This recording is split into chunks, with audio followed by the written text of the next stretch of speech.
Elle nous dit Salam alaikum wa rahmatullahi wa barakatuh. Wa alaikum salam à Marina Sahiba, parce qu'elle s'appelle Marina Khan. Elle nous dit je ne suis pas Ahmadi, mais je m'intéresse. J'ai une question concernant l'organisation Ahmadi. Il existe un calife, c'est une question. Comment a-t-il été choisi? Par qui? Et quel est son rôle? Jazakallah pour cette question.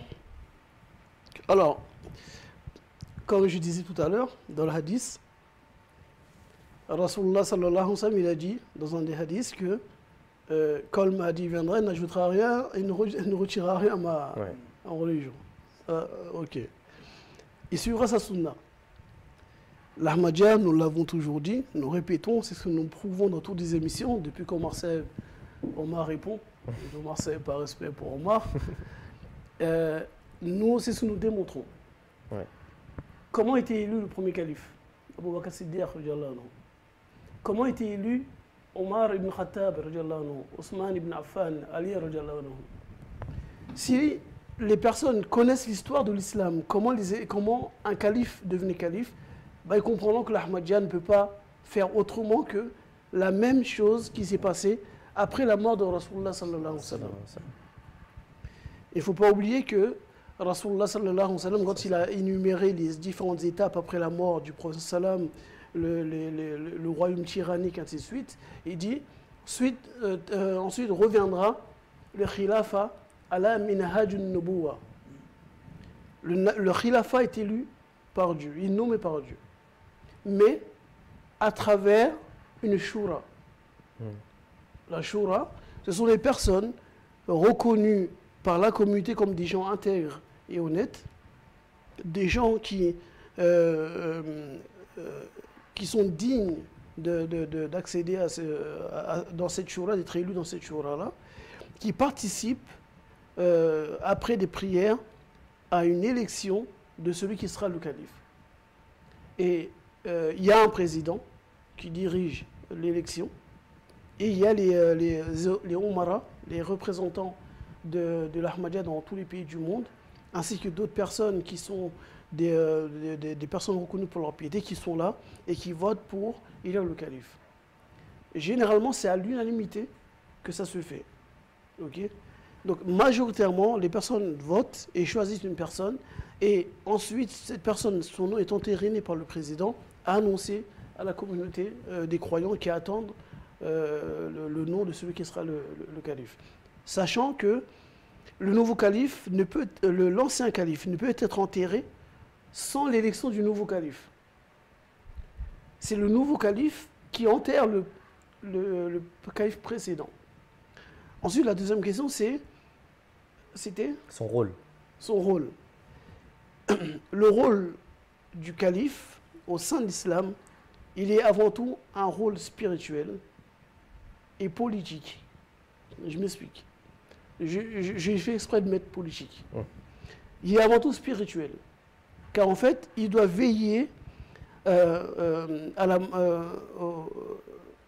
la pureté morale et spirituelle de la communauté, des membres de la communauté. Il est garant des institutions de la communauté. Il est garant de la shura, de sa probité, des règles qui ont été mises et du fonctionnement général et global de la communauté. Le calife, il est le seul qui décide en dernière instance d'une chose. Quand il y a une différence, une divergence, un ikhtilaf au sein de la communauté, deux savants de la communauté peuvent avoir une divergence de point de vue sur un sujet. Il n'y a pas de guéguerre.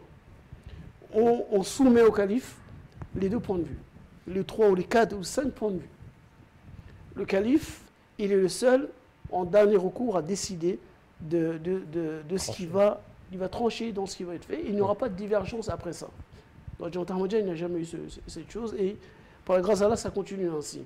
Il est le dernier qui décide de cela. Maintenant, je dis politique. Politique, non pas dans le sens de ce que nous comprenons actuellement.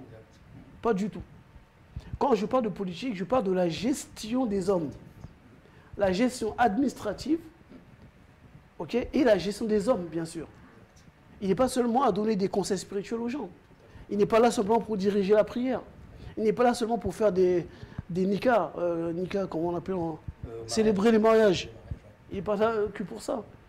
Son rôle ne se contente pas à dire Qala Rasoul, Qala qala Allahu, qala Rasoul. Non. Il arrive qu'il y a une divergence dans un mariage, dans un business. Des partenaires, des associés qui ont une divergence sur une chose.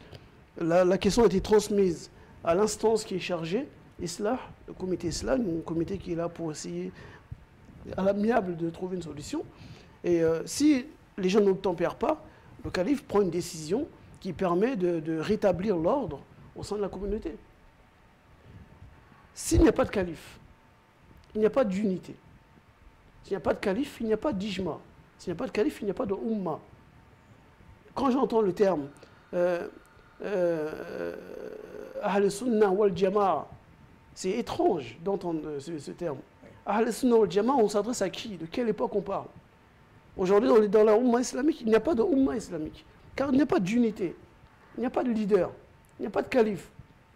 Il y a autant de sunnah, autant de tafsir, de compréhension de l'islam qu'il y a d'ethnie. Je ne parle même pas de peuple, d'ethnie. Moi, je suis malien. Au Mali, vous avez les Bambara, les Sunnis, les peuples, ce que vous voulez. Chacun a sa compréhension. Qui va vouloir accepter que l'autre soit son imam? Aujourd'hui, on parle du racisme aujourd'hui. Au sein de l'islam, on le sait, qu'on le dise, qu'on ne veuille pas l'admettre, il y a une réalité. Un noir pourra-t-il être le chair d'une autre ethnie ou d'une autre race, entre guillemets? Ce sera difficilement acceptable.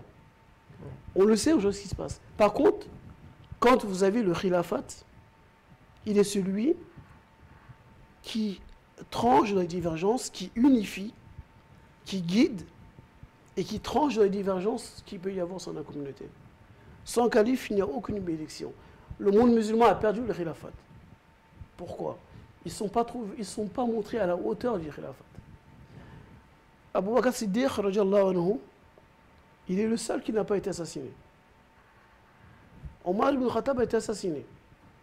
Ousmane ibn Affan a été assassiné. Ali radiallahu anhu a été assassiné. Si je suis le raisonnement ensuite des chiites, Imam Hassan, qui était censé être le 5e calife, a été assassiné. Imam Hussein a été assassiné. Continuons la liste. Le monde musulman n'a pas été à la hauteur de comprendre quelle est l'importance du khilafat et son rôle.